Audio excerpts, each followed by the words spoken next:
Hi everyone, welcome to module number 7. In this module, we'll be talking about audience analysis and the rhetorical event or the communication situation. Essentially, this module is all going to be about the audience-centeredness, and the purpose, the occasion, the situation in which speeches take place. It certainly makes sense that different audiences require different strategies, different approaches to be effective. Also, the situation matters. What is the atmosphere? What is the occasion? What is the greater context in which the speech is taking place? If you think about the audience and analyze who the audience consists of, and also what the occasion and the situation is, you will be able to create a much more effective speech because your speech is fine-tuned, it's tailored to, it's adjusted to the audience in the situation. So the audience will appreciate it because it is most pertinent to them. And that would help you to be most persuasive, most interesting, and most engaging with the audience, okay? As always, this is a quick walkthrough through the modules so you know what to do. So first off, click on Module 7, Audience and Rhetorical Event. This will take you to the overview page. So here, again, it just states that it will help you understand the importance of audience-centeredness. So again, keeping the audience in mind every step of the way as you construct your speech. And of course, recognizing the rhetorical event or the communication situation. So is it a celebratory occasion? Is it a joyful occasion? Is it to motivate? Is it to persuade?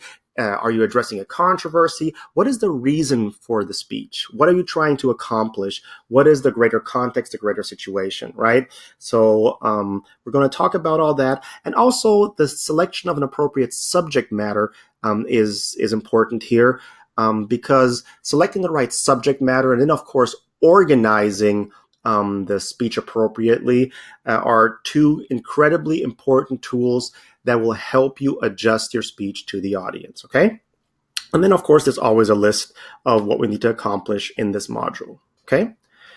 Moving right along, as always, if you are not sure how you found this video, you are just clicking around randomly, this is where the video is housed, Module 7 on the second page, okay? So this is the video you're watching right now. Okay, so to start off, let me just say a few words about the reading. We're going to read Chapter 5 this week. If you click on Chapter 5, it will take you right to the book chapter that is called Audience Analysis. Here, something that I really want to point out to you that's really important is that there are different categories of audience analysis.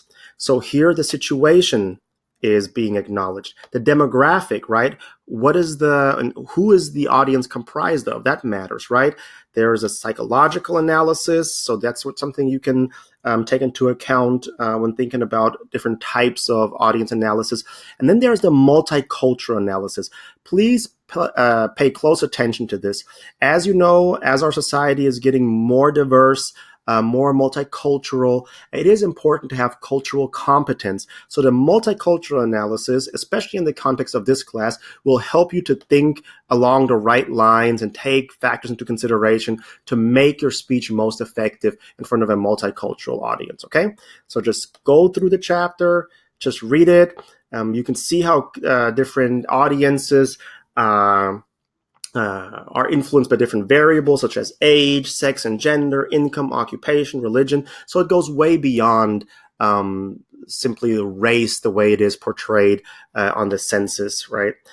All right, moving right along.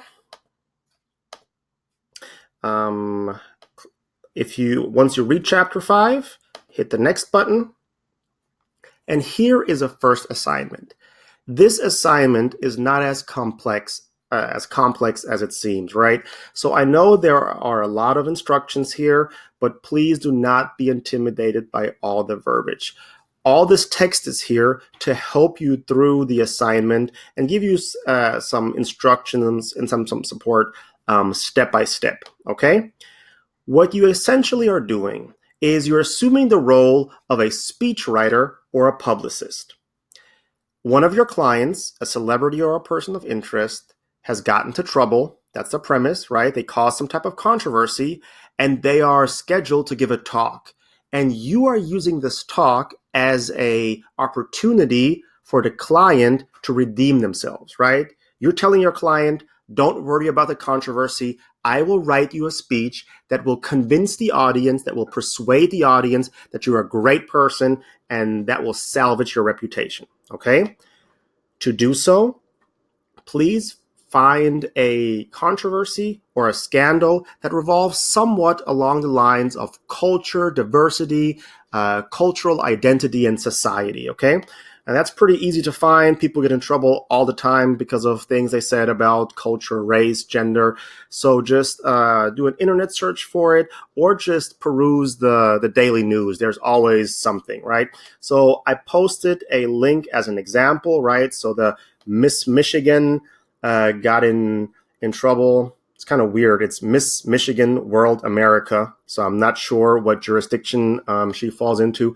But a University of Michigan student was stripped of her title because she made some controversial statements about Muslims and Black people.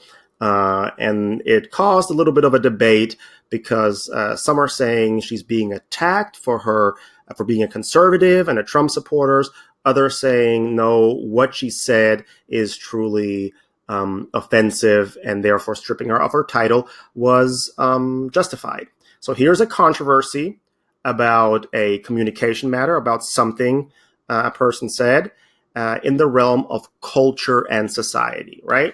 So find a controversy such as the one I just presented to you, and then, of course, post that controversy so your peers can take a look at it.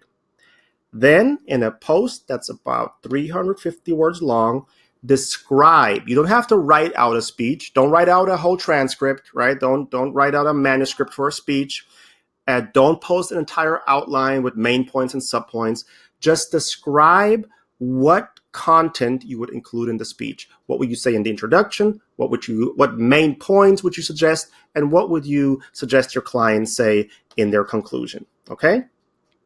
Then after you have posted a link to the controversy and your response, your plan, your proposal for what content your speech would include to persuade an audience that your client is a good person, then please respond to two of your peers in terms of how effective you regard their proposal to be in response to the controversy that they have chosen, okay?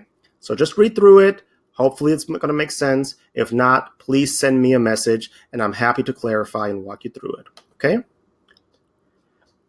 Next up, we have a second discussion board question. This one is a little more passive. Just find a speech about culture, diversity, and society, review it, and then try to respond to these bullet points here, right? This is a way to think about how effective the speech were in terms of audience analysis, in terms of effectiveness, in terms of did the speech accomplish what it set out to do, okay?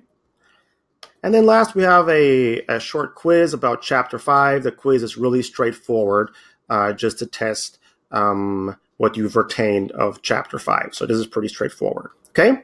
And that's about it. That's Module 7 in a nutshell. Much success in the completion of Module 7. And as always, please contact me if you have any questions.